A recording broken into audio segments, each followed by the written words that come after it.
Hello and welcome to the latest of our Broadcast Revolution events. I know several hundred of you are dialed in right now for this online. This will all be available for you to watch again as well via our website. All our previous events are there for you to enjoy. My name's Mike Young and I'm Head of News at Broadcast Revolution. My own background saw 22 years working at the BBC as a producer, a presenter, a reporter, largely at BBC Radio 5 Live and BBC Radio 4. And it was at BBC Radio 5 Live where my path first crossed with our guest today, and he worked at the BBC across 5 decades. But before I introduce him, a couple of things to mention. For those watching the live stream, if you'd like to ask a question of our guest today, feel free to do so. The easiest way I think to do that is really send a question via the chat here on this Zoom. I'll try and get through as many of those as I can. You can also use our Twitter account at Broadcast Revo, or you can ask a question or join the chat using the hashtag Join the Broadcast Revolution. By the way, at the end of proceedings today, a short poll will pop up on your screens. Please do answer the handful of questions there. It does help us shape future events that hopefully you will want to watch. Let's bring in Richard Jackson then. He edited 5 Live's breakfast programme for many years before taking charge of the Global Newsday breakfast programme on the BBC World Service. He's produced on programmes as diverse as Radio 4's Today programme and The One Show on BBC One. He went on to become one of the BBC's heads of journalism and played a key role in training many of the BBC's brightest journalistic stars, senior managers, before stepping away from the corporation just a few weeks ago. Thank you for sparing the time to come in. It's a pleasure. Where did broadcast news start for you? Were you a local radio man when in your formative years? Yeah, so I was a local newspaper man to start with. So I went straight from school to local papers via a 1-year journalism training course. So no university, straight into local papers. And the way I got into broadcast was we used to have an office at the Chatham News in North Kent, and behind our building at the bottom of the car park was the Radio Kent newsroom, BBC Radio Kent. And when we were doing stories for the Chatham News, which came out weekly, if we had a story we thought the radio might be interested in, we would do an extra copy when we were using typewriters in those days, and you'd do an extra black copy, so you put an extra bit of carbon paper. So you'd have an extra copy, so you'd give the bits of copy you gave to your own sub-editor and editor to look at, and you'd get a spare, and you'd say, I'm just popping out of the office, and you'd walk down the office, out of the office, down the back of the car park to the Radio Kent building, you'd tap on the window, someone would open the window and you'd say, I've got a story for you. And you'd hand it to them, and you'd get £5 for a bit of copy from a, whatever it was, a court case you just attended at Chatham Magistrates Court or something. So that was my first foray into broadcast, and then eventually I got more and more interested in what they were doing on radio and got a contract as a producer working in their district office that they had in those days in Canterbury. So they took a chance on someone who had no broadcast experience but only had a bit of journalistic experience, and I joined the BBC on a short-term contract, and then I was, as you say, there for quite a while. 36 years later. Well, it was your own social media feed that I saw across 5 decades, and I went, that's wow, terrifying, isn't it? That is terrifying. While we talk about local radio, what do you make of it today? Because it's been fascinating to see the big changes that are happening to local radio. There's this big emphasis on digital and digital first and whatever, and local radio has lost a lot of presenters and producers. Programs are longer. But I remember joining Radio 5 Live, working for you, and I was joining from local radio, which was in its full pomp still and very, very healthy, multiple programs, and I learned a lot of journalistic material and challenges I've faced were in local radio before I got to national. But the audiences are there. There's 150 to 200,000 people listening to each local radio station-ish. Is it going to be a means of broadcast for many years going forward, do you think? Well, that's a really good question. I think you've got to think about, I think, the bigger picture around local journalism as well. So you think the newspapers I worked on when I started out several of them don't exist anymore. Yes. Because they just don't. They just didn't have the resources to keep going. They became financially unviable. They got merged. So local journalism is in some sort of crisis. You know, I used to sit in a magistrate's court for the morning, reporting everything that went on at Chatham Magistrates Court. Very few people have the resources to do things like that. We used to go through council minutes to find stories. You know, there was an awful lot of local journalism. So the BBC faces a challenge that others have faced, that it's just got to work out where its money goes. And you've got to, and this was Tim Davies' argument as Director General, you've got to also deliver a digital product for people in their area, for news that they can use on their phone or wherever, about what's happening where they are. And so that gave him a challenge of, do you pump more money into local at the cost of somewhere else, or do you say you've got to make that transition to digital out of the money you get, which means some hard choices for local radio. And so local radio, there's no doubt, is going through some upheaval, or has gone through some upheaval, but it's also trying to grow its digital presence. So I think local radio as an idea has a future. How big they all are, how much they can be, how they can be afforded, I think is the question that the BBC is going to have to wrestle with, and also have to put into where is the audience, and is the audience big enough to justify the spending. And you've again, think of the bigger picture. What's happening with commercial radio? Commercial radio is merging into lots of very big, powerful brands. So lots of individual stations are becoming part of a bigger brand. You know, as with Capital, for example, yeah, where Capital's and now Global and UK. Bauer and all these people. So the landscape is changing, and one of the challenges that was always there for the BBC was, how do you cope with that challenge, that changing landscape? You can't be immune to it. How do you change in the right way at the right speed? You know, I don't think I'd be breaking any confidence to say I've sat in on sessions with Tim Davie where he's talked about, if I was in a commercial organisation, I would be doing the shift to digital quicker. But because we're in a publicly funded organisation in the BBC, he's got to have an awareness of the existing audience, because they're paying the licence fee as well as the other people he's trying to reach. So you've got that real difficult choice or balance to try and strike about trying to keep your existing audience who pay the licence fee satisfied with what they get, whilst also trying to build different audiences and maybe shift audiences into either different formats, which may be digital, or into different types of content, because they may be underserved. Because you and I know that the BBC was, one of the things it could be said to be guilty of is of super serving certain audiences.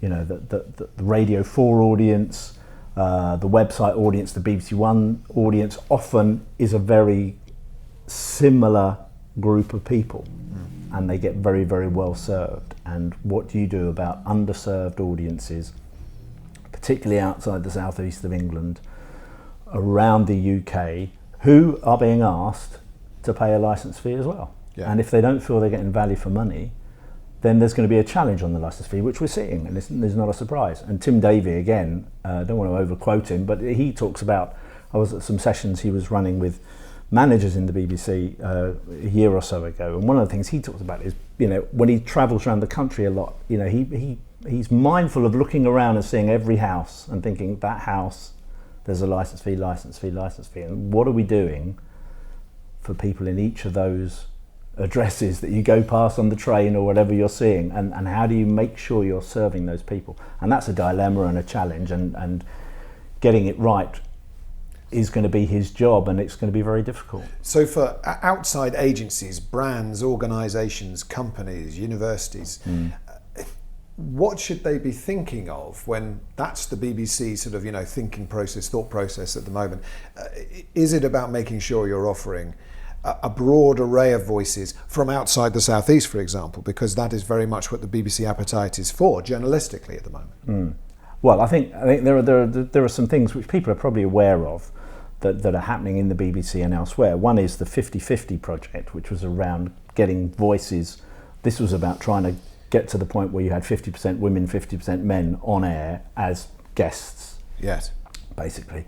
So this was a project that was taken on by Ros Atkins, who people may have seen, who's now reporting in Washington for the BBC Verifier.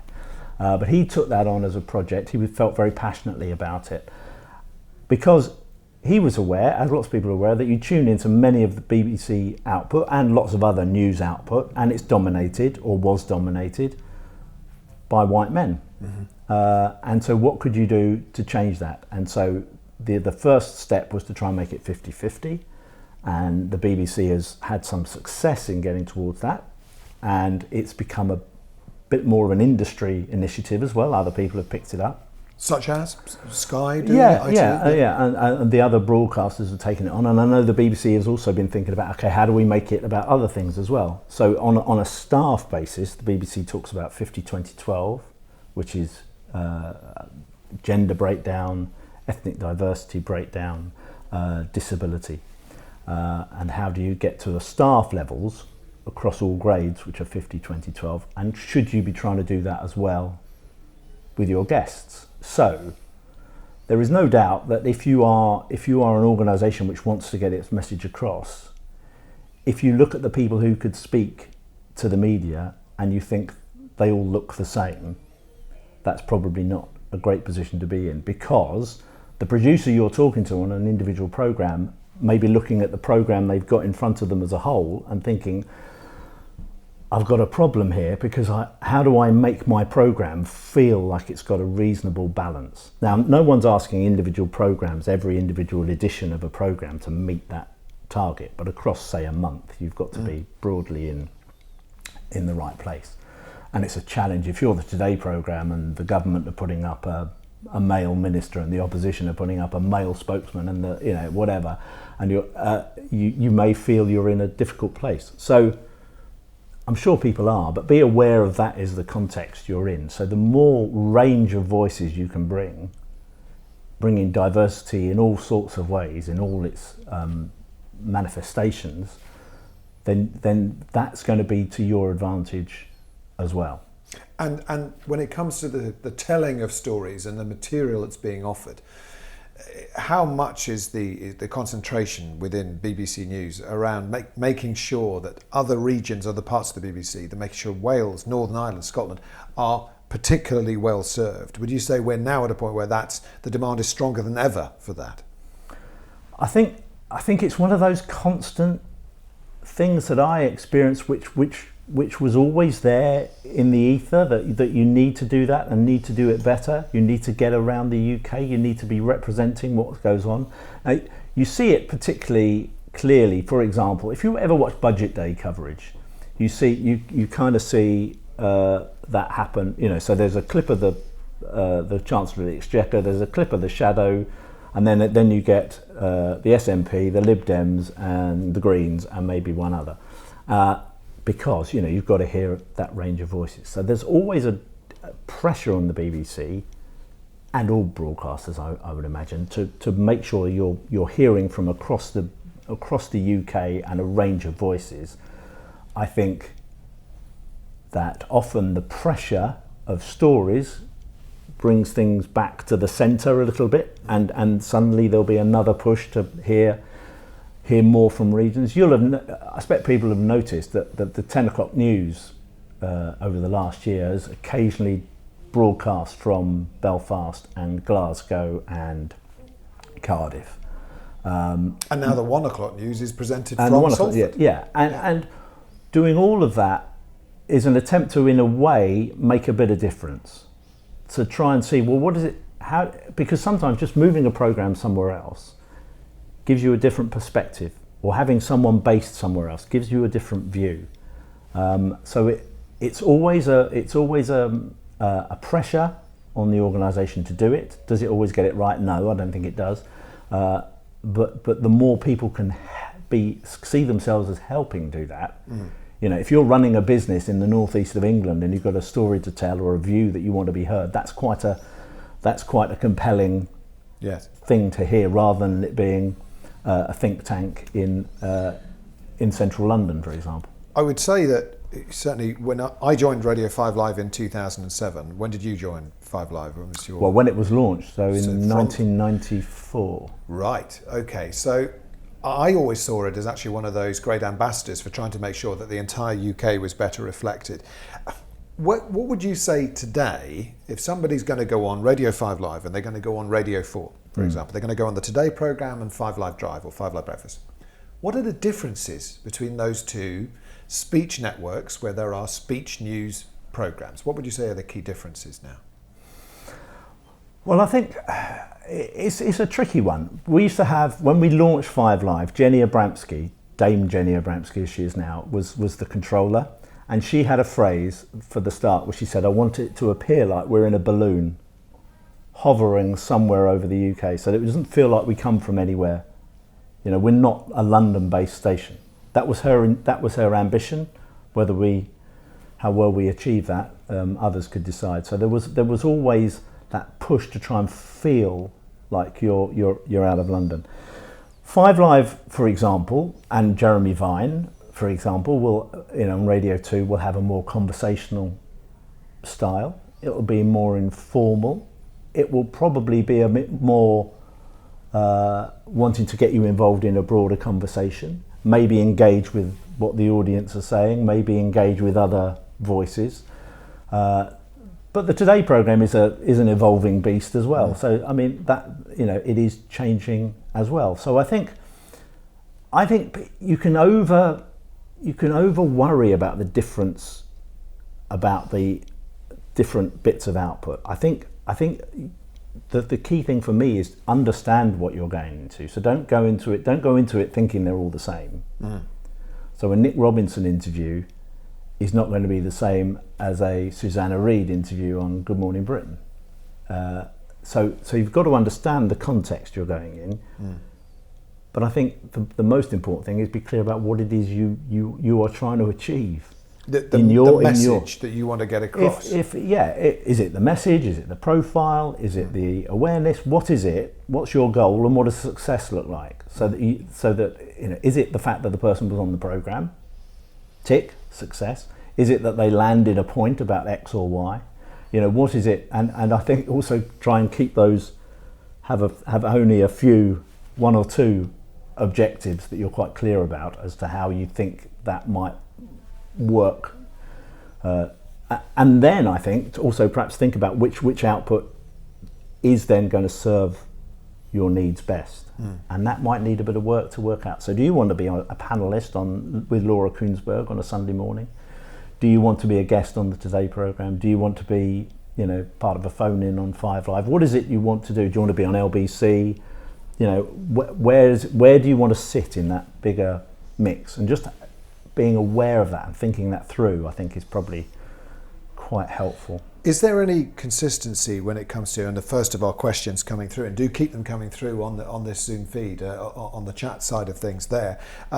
Do say who you are and where you're from. This one's anonymous. The top tips for radio pitches.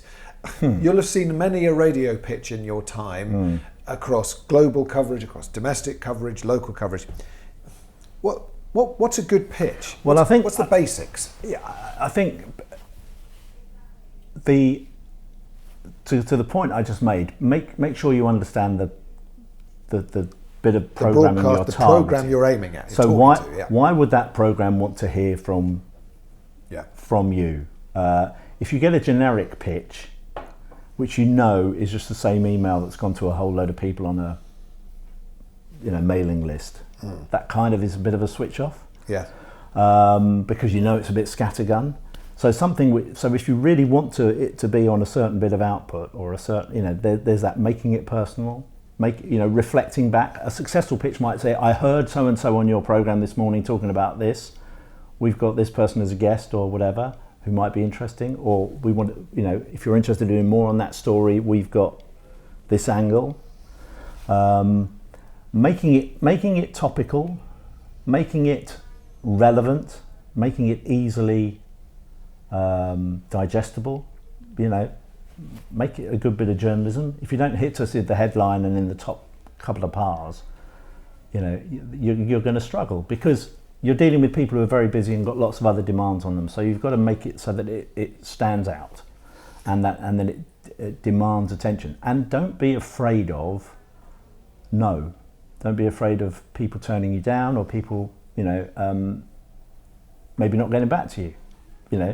That doesn't mean you weren't close. Yeah.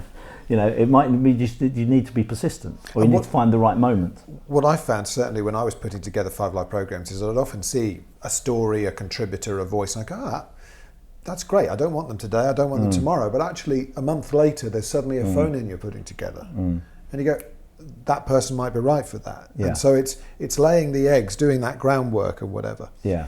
Once someone's on, let's take you back to your 5 Live Breakfast editorship, for example. What made a good guest for you?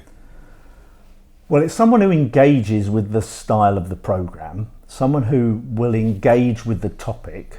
You don't want people who come on trying not to say anything, in the sort of politicians' world of interviews, where you get people whose objective is to spend 5 minutes not telling you anything. So you want people who are prepared to come on and be part of the zoo format, if it's a bit like that, engage with that. Not necessarily, they don't have to proactively engage with it themselves in a sense, but just be aware that that's the context in which they're in.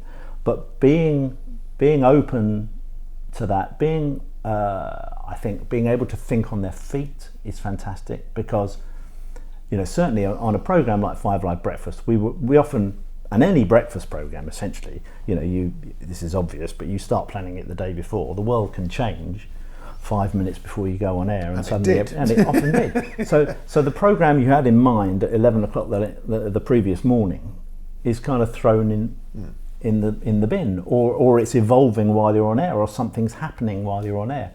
So people who are prepared to kind of go with the flow of that, being able to take other topics may be relevant in their area of specialism, that would make a good guest. Someone who's prepared and willing to say what they know and also say what they don't know. Show a bit of self-awareness about themselves, not always thinking they've got to have the answer, not being overly defensive, and being someone who you feel, I believe them, I trust them.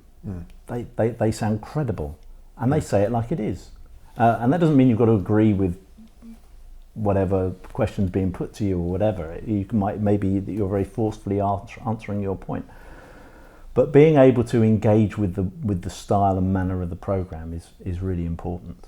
If you were going on 5 Live Breakfast, the Today programme, would you sit at home and do it via a Zoom, or would you get off your backside and go into a studio? The actual studio where the presenter was sitting, if you were doing it? Well, I think there's an advantage in being in the studio, and because you've got more, there's a bit more in your control. I mean, not an awful lot, but there is actually that physical closeness about it, which I think does make a difference. It does make it easier to kind of read, for them to read your body language, you to read theirs. It does make it, I think, a better experience for you. We used to have, when I used to first go into broadcasting, it was either in the studio or it was on the phone, and it was a crackly phone and you hated it. So you always wanted people to come into the studio. Now you've got the advantage of all these other ways that people can do it that make it massively easier for people to do it from somewhere else. However, if you feel you've got a really important message to get across, I would say, if you can, be in the studio. I think you've got a slightly better chance that you won't be stood down. Yes. If you turn up at the door. By stood down, literally, if you're sat there in the green room. It's harder for them to say we haven't got time for you. It doesn't mean they won't, but but it's easier to stand someone down who's on the phone. If you were going to go and contribute in some way, God forbid, it's happening now.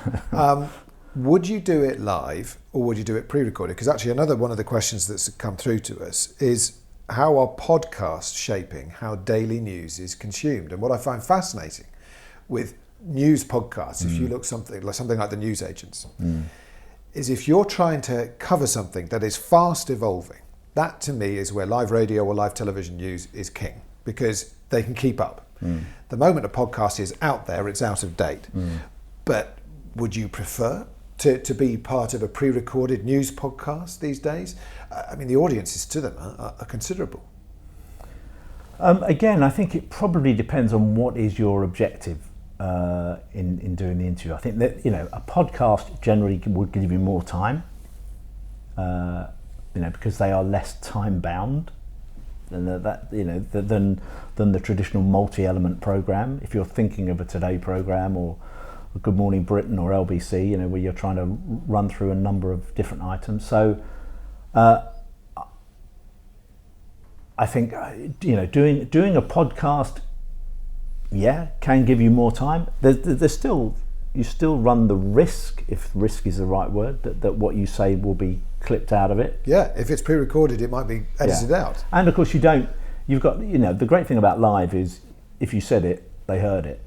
The risk with anything pre-recorded is and we've done it. I'm where you think actually we've heard that interview, we pre-recorded it, it's probably only worth a clip.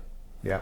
So we'll take 30 seconds and we'll play it in front of the next live interview we've got, rather than play out the whole interview. So I think you've got to kind of bear it in mind, but it doesn't give you a whole load more control if that's what people are thinking. The podcasting and the evolution of podcasting has been fascinating.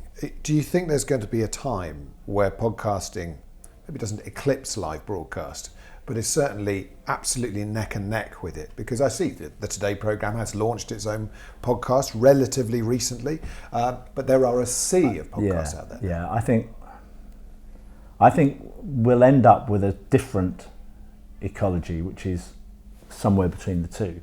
I think it will stop being about, is it live radio or is it podcasts? It'll be, what is the thing that people listen to? So I think, and this is my assumption of what people in places, particularly the BBC, but I think elsewhere are trying to think of, that, the BBC thinks that sounds is going to be... BBC Sounds, Yeah, BBC Sounds is going to be the radio of the future, in a sense. Well, we cherry pick what we want when we want it. Absolutely, because once you get a better audience, a better personalisation of that sort of service, it could build you your own programme. You could, you say, Mike Young says, I'm interested in, Luton Town, Lithuania, and something else beginning with L, and it will build you a programme. With AI could do that, couldn't it? And it will pull all the bits together. We'll be constructing our own radio programmes. Well, why not? Yeah. Because I think, in a sense, we were talking before we started this about my sort of habits. I do that a bit by going through my phone, and I find, because I follow various different bits of broadcast output, and I see the best bits of what they do. So I sort of construct my own viewing habit by seeing what's gone on. But I'm having to do the work at the moment. There will be a point, I think, at some point, where it will say, you'll get sort of, here, Richard Jackson, we know enough about you. Here's our offering of what would be interesting. I mean, you get it on your personalised My News on the BBC website to a degree. Yeah. But it's all still fairly clunky, isn't it? All those sort of things. But I think the idea that it's podcasts or it'll be something a bit more of a merge between. What I find fascinating with this is we have put together our own Broadcast Revolution broadcast report for this year, and we'll be unveiling that fairly soon. One of the key things that was raised by journalists when we were chatting with them, putting together this report, social media has prompted the most significant change for broadcasters, they were saying, with over a third of the journalists we were speaking to saying their most pressing challenge is now producing online content alongside main programming. You end up, though, potentially, if it goes wrong, you end up with audiences only in an echo chamber where they only listen to the news they want to hear, on the subjects they want to hear, and what you lose then is open-minded people hearing a whole array of stuff on a live Today programme, a live 5 Live Breakfast programme, and you learn very little about other stuff. And that is going to be a challenge, really, in that there's going to be narrower and narrower audiences, potentially. Yeah, but I think we're already there. I think that's where we are, and people are already making that choice, and you can't stop that choice because it's already there. Social media allows you to have a feed of things which you want to you're interested in, and so you may choose to only hear voices you're interested in. So the challenge for organisations like the BBC and others is, how do you make a compelling offer which says that here are some voices you might want to hear that you don't know you want to hear. Here's something you might be interested in, but you don't know you're interested in. You sort of get it a little bit. You can see the beginnings of it if you go through your iPlayer offering, for example. Where it tries to tell you things that you might not have. It offers you things you might not. Here's a suggestion of something else you might like. And again, that will become, I think, more sophisticated, more clever. It will become more AI driven, I'm sure, and it will. And part of it, and part of Tim Davie, to quote him again, his pitch of what the BBC has got to be is it's got to be holding this conversation and giving this breadth of a conversation to people, and somehow offering it to them in a way in which they want to hear it, or are agreeable to hearing it. But I think if you make it as a sort of, we've got to keep certain bits of output going in the way they've always gone in order to keep that going. I think that probably isn't, for me personally, that doesn't feel a particularly future-proofing way of doing it. I saw a news story last week where it highlighted that online has, for the first time, overtaken television in an annual survey of the UK's news habits. This is Ofcom data, the broadcast regulator, so it's legit stuff. And 71% of the population said they used online services for news versus 70% who watch TV news bulletins. It's an indicator of a trend, but of course that could be traditional broadcasters, BBC, ITV, Sky News. With the interview you've done on 5 Live Breakfast or the Today programme, it could be clipped and then it's out there online and people are getting it that way. And I think that's one of the things you were saying to me before we started was you're often absorbing the likes of LBC, a massive leviathan of broadcasting now. You'll actually often absorb it, not in live broadcast, but in clip form. Yes. I'm sort of on my phone and I think, why do I have to listen to the whole of James O'Brien? Because they'll post me the best 30 seconds. On their Twitter feed, or why do I have to listen to, and if I'm time poor, or I consider myself time poor, the great thing about social media is that it will somehow curate it for me, and it might be curated by people who've got an axe to grind, so you should hear hear the stupid thing that happened on air on the BBC or somewhere else, or hear this really memorable bit of content, or this is fantastic, and I suspect we all do it a bit ourselves as well by sharing stuff that we hear that's really compelling or good. So I'm not surprised by that online's overtaken TV. I think probably the pandemic slowed that. I think it might have happened more quickly. I mean, the pandemic was a moment where you kind of had to turn the TV news on because you had to know what you were allowed to do. So there were moments in that where it became, where TV, there are moments, and the death of the Queen and things like that become moments where you do still need that live moment to be able to absorb what's going on. But the direction of travel, horrendous phrase, but that is quite clear that it's moving to online because it becomes about what screen are you watching it on. And if you're sort of locked into the idea that the television is one thing and your phone is something else, that's quite an old-fashioned sort of view. And one of the things that we found, particularly when we were talking about stuff in the World Service, was that lots of our audiences around the world were making jumps through completely beyond bits of media. So they'd gone from radio to phones. Yeah. They'd skipped television. They didn't need, television. They'd never had a television.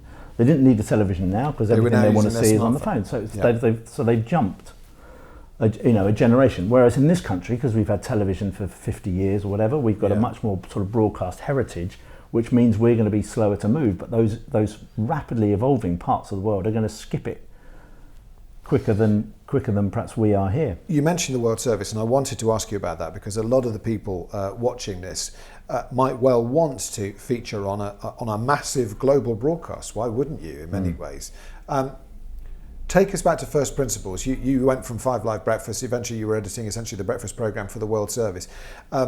What sort of content was needed for that programme? What were the ideal guests and content for that programme? Well, So it's an interesting phrase, the breakfast program of the I World know, breakfast Service. for where, depending on exactly. where you're waking up. So that's always the problem. Newsday is the Service. name of it. Yeah. So the World Service has an English language stream, which is broadcast 24/7.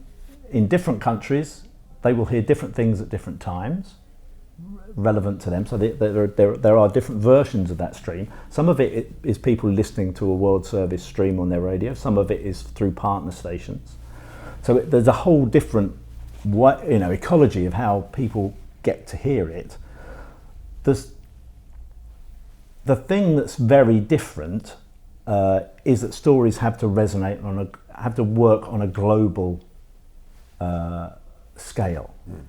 So it means that you have to be able to be clear, why does that matter? So an internal row within the Liberal Democrats is not going to get on, because that's kind of marginal interest to people in the UK, but not beyond. Brexit is going to engage, because that's a big story which people something like the COP summit this year. It's going to have a global. Yeah.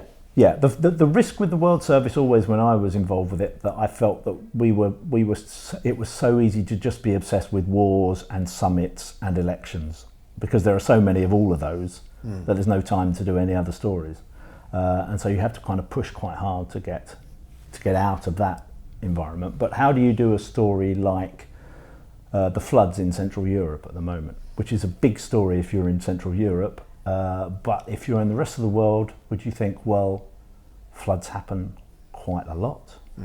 10 people dead, that's not that big a deal. So how do you make stories appear relevant to audiences around the world? And how do you connect them into those stories and their view of the world? So an audience, for the World Service, has big audiences in certain places. It's not an even spread across the globe. It has big audiences in America through public radio, and it has big audiences in India, often via digital, and it has big audiences in Africa. One of the things that struck me when I was first there, and you have to learn pretty quickly, is, of course, the world talks about Africa as if it's one country. You know, it's not. It's a continent which has got a vast array of different scenarios, challenges, stories, and people in Kenya may think they haven't got much in common with Nigeria, just as much as they might think they haven't got much in common with Spain or India or somewhere else. So remembering that somewhere like that, where a bulk of your audience is, or a large chunk of your audience is, particularly for a program like Newsday, which goes out early in the morning, which is a good time to get African audiences, breakfast time in Africa. But you'd have a different audience West Coast and East Coast in Africa. So your Nigerian audience are now listening in large numbers. Then it's your Kenyan audience. So actually, in many ways, if you were offering something where Africa was the focus of the research or the data or analysis or whatever, actually there is a time of day to actually offer that name for on the World Service. That's where that audience is going to be bigger, that breakfast audience. Yeah, probably. And there are things like there's an Africa podcast as well, which discusses some of the issues that affect the continent. But it's understanding how it might play, and being globally aware to have that conversation that the world doesn't see itself through the prism of the UK, which is what often the temptation can be for the BBC to present. A view of the world which just comes through London and sees, big Western powers as being of greater significance than they might appear to be if you're living in a different part of the world. Khalif has asked whether we're talking about world programmes, domestic programmes. When pitching to broadcast programmes, what's the time frame people should have in mind where you'd expect the pitch to come in? I mean, for instance, 5 Live Breakfast, the day before, 2 days before? I mean, probably the day before. Well, it's a good question, Khalif, because in a sense it depends what the story is. If you've got something which is, you've got a report coming out, something that that you're time tied on, you've got an embargo or you've got a release date, then you can get in touch however much you want to beforehand. You've got to understand that I think that most programs have pretty limited planning effort. So so you might not find a huge planning department who's able to pick it up early.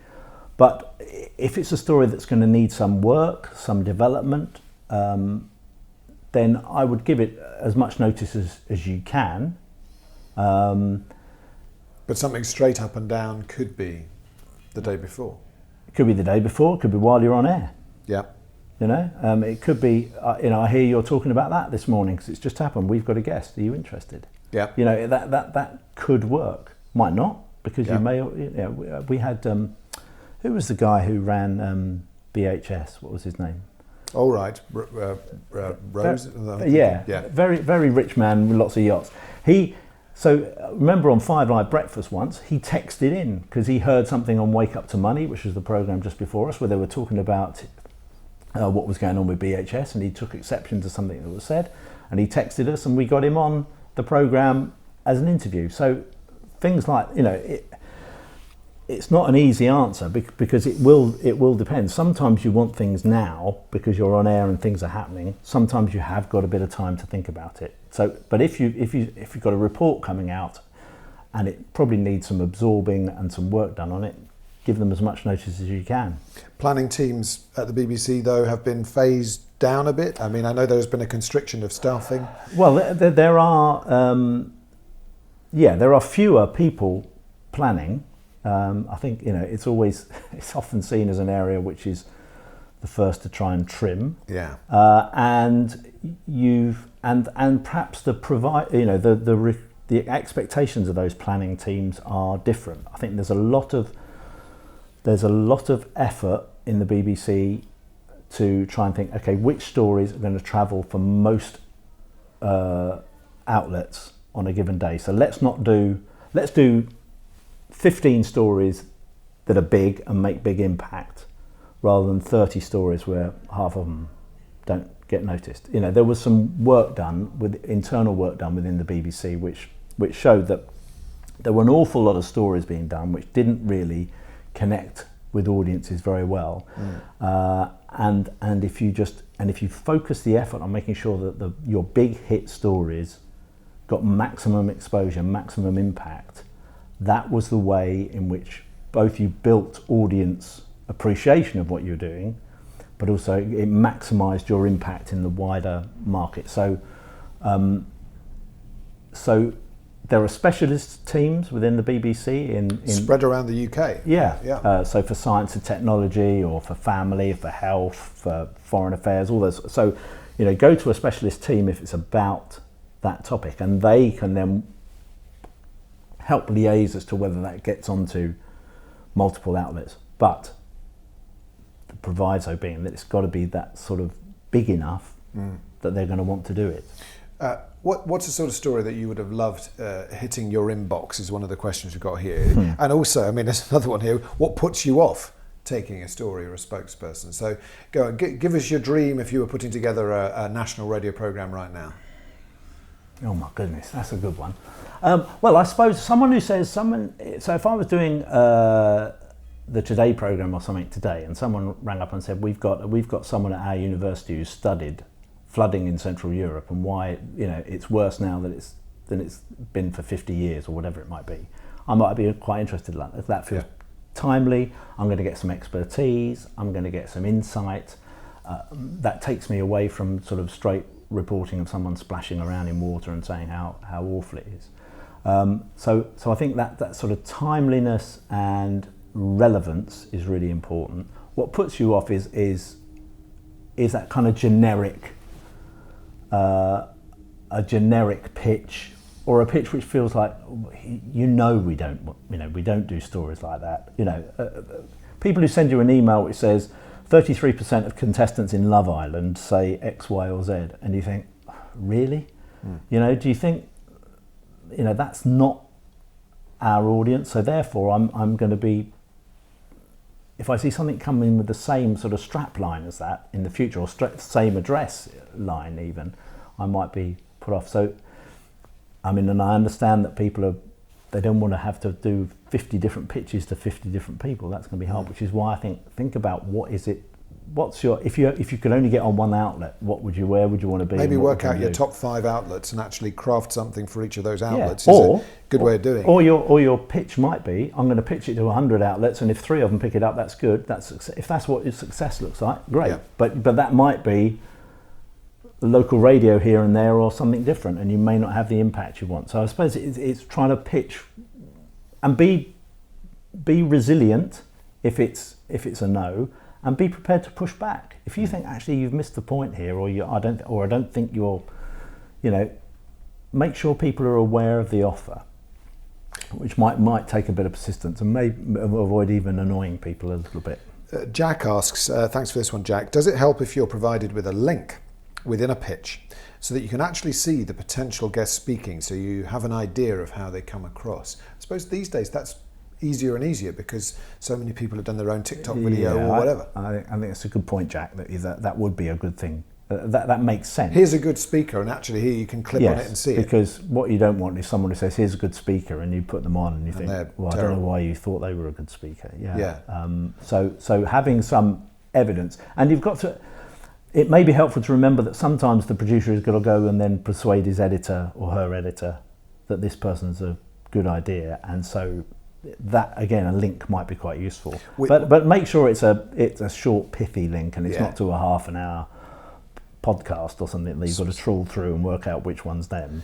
With this in mind, Carrie asks, is there value actually in sending 2 to 3 short spokespeople bios to someone like yourself ahead of time, so that actually you can almost cherry pick from 2 or 3 spokespeople from an organisation, a brand or whatever? Yeah, I think so. I think there's an advantage in that. I think there's, and certainly bearing in mind who have we got, if people wanted to talk to us, who would we put up, and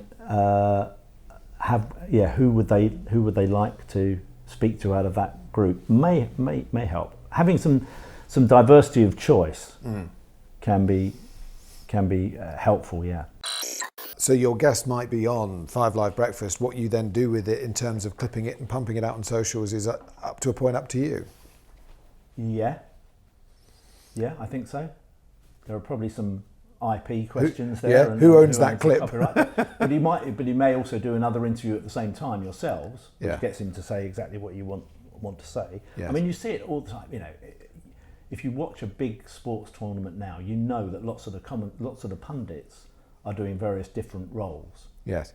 So they're not just there appearing for ITV or appearing for BBC. They're doing other things, their own podcast or something else. They're all doing it. So there are ways in which this is being made to work. So I think it's about being flexible, but having that open and honest conversation with people is helpful. Look, we've got this great guest. Yeah. How can we make this work? How can we make that work without having too many red lines which feel like they're just going to make a problem? And some commercial broadcasters will be as fussy as the BBC editorially, actually, and some less so. Yeah. So talk to a wide array of people. Let's take one more question from those watching. I've got one more question for you after this. Is there more of an interest in hearing from charities, or does it make a difference whether a charity or a private company is pitching? Who made you feel more relaxed when you were putting somebody on the air? Well, one of the things I always like to try and say, maybe a bit provocatively to teams in meetings and to think about, was actually sometimes when you're being given a completely dodgy steer, the charities are the worst people going. So charities turn out as much duff data because they've got a message to sell. And so I mean, I exaggerate for effect, but in a sense, don't assume just because they're the good guys, they're doing their data is... Oh, they're doing everything in the right way. I think there is a lot of, certainly the BBC, one of the challenges over the years we always had was how do we represent business in a most effective, realistic way, and so hear the voices of business. So I think hearing from business is absolutely key. Business with a story to tell, a perspective to tell on what's going on with the broader economy, or what's going on with the way they're being dealt with by government, or whatever it might be, or how they're dealing with climate change, whatever the issue might be that they want to talk about. But hearing from, sometimes business can be quite a hard nut to crack. But if someone's saying something really noteworthy, if someone's willing to shoot from the hip on something, that's going to kick open a few doors, isn't it? Because my biggest fear would be, here is Richard Branson. I used to be very excited if Richard Branson was coming on Five Live Breakfast, which he was, from Necker Island on one occasion. And then he didn't actually say that much. He wasn't actually as flowing as I thought he would be. But actually, if you've got someone who's a good speaker and saying something of real note, that's going to help. Yeah, it is. And so I think those, and there are moments at which chief executives, etc., are willing to talk, which is annual reports and annual figures and things. So there's often a good reason to do an interview then, and I think there should be a good degree of interest in them at that point. But they've also got to be prepared to take the tough questions. Yeah. So they've got to be aware that their own pay might be a question, or that the pay of their executive board might be a question, or that their governance might be a question, or that how they've dealt with some crisis. Or I'm sure Philip Green got a couple of tricky questions when he was ringing up Five Live for BHS that day. And again, it might be Sainsbury's annual results for it, but something else may happen in the globe, in the sort of. Be ready for the other questions that you're going to get asked. Yeah. So if the government, there's a story in one of the papers about a new government tax on X and Y, then you've got to, own your space as a big senior member of industry and be prepared to say, you can say I haven't got a view, or I haven't thought about it, or I've got to go when, you don't have to answer the question directly, but you've got to. But you will be asked it potentially. Yeah, and be prepared to sort of play the game in that way. Final couple of points from our broadcast report that we're going to be unveiling in the next few weeks here at Broadcast Revolution. We were asking journalists and producers what their big stories were of the moment. What are your big stories of the moment? Again, if you're putting together a national radio or television news programme right now, what areas do you want to cover? And I'm meaning really covering the tail end of 2024. We, of course, have US presidential elections looming, and that's going to be a biggie. Yeah, so I think you can throw in every sort of big set piece, but we know about those. For me, there are, I think in UK terms, there are a couple of, there are stories the broader media, are not doing particularly well on, which is something about, water, pollution, rivers, all that. I think there's some good stories and, what's happening there. And I think what made people riot in the summer and what caused that to happen is quite interesting and hasn't maybe been explored well enough. And the problem is that we always get caught by surprise. Why were we surprised that happened? Because in a sense I think it's reasonable to think there was a bit of a tinderbox that just needed a spark, and the spark came because of what happened in Southport and however it was misrepresented. But the tinder had to be there. What does it say about what people are feeling right now? It of itself, it wasn't enough to cause what happened. It landed because people thought something, and as it spread, it happened in similar sort of communities all around the country. So there's that sort of what's really going on and how come we don't know, and how come we're taken by surprise. So those are some of the, that's an issue I think somehow to get into and understand, because I think the broadcast media is very good at covering and getting sucked into sort of what the government talks about, or what the government's doing, or what's happening in government and all that, because it's juicy and there's it's easy because people will talk, and there's quite a lot of controversy and hot air. But other things go on in the background that I think we're not good at seeing particularly, and that's something I think the media has got to be better at doing, and it's got to be able to do it in a responsible way and a factual and trustworthy way. I'm not suggesting we pander to anybody's prejudices or anything, but I think we've got to understand our own country a bit better, and I don't think we're absolutely on top of that. So I don't know if that answers your question, but I think it's a good one to end on. And it goes back to an earlier point we were making, which is actually the more you think about what's big in the northwest, as with the Southport, for example, it can actually paint a picture that, broadcasters often based in the southeast of England need to be hearing about and should be hearing about. Yeah, and we know that stories sometimes land and become big things because they just resonate, and other stories don't. So we know Partygate resonated. Lots of people were angry because they understood exactly what that meant for them, rightly or wrongly. That was, they took a position on that. I think Rishi Sunak leaving D-Day was a moment where he made a completely catastrophic judgment, which turned out, because not everybody, but lots of people got that and understood that and had a very strong opinion about it. And there are those moments that I think you've got to be alive to, as to what do they actually tell you about where we are, and what are those sort of trigger points where in a sense a whole population or a larger amount of the population engages with it. The BBC does quite a lot of work which is about what stories do people engage with this week, and it's always quite interesting to watch what the data of that coming out, and quite often it would be the weather. So there's been a weather event somewhere in the UK, that's the story people most engage with, or it's about something that's happened that really resonates with their lives, or how they perceive their lives, which is why the sort of Stop the Boats has become, whatever you think of that story and the way it's handled, it's become a very powerful image and idea, which I think has landed with people. So people know the idea, which is why it's a clever slogan.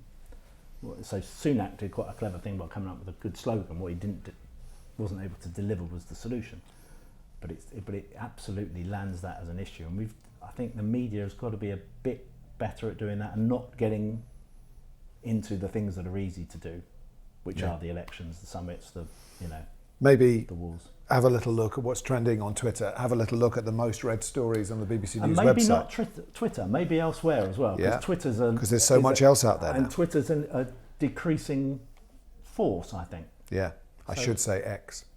Yes, but whatever replaces it. And also be aware of what's the next thing. Yeah. Because if we did this in 3 years' time, there'd be something else that we don't even know exists yet. We'll see you in 3 years. Yeah. Richard Jackson, thank you so much for being with us today. The poll should be appearing on your screens now.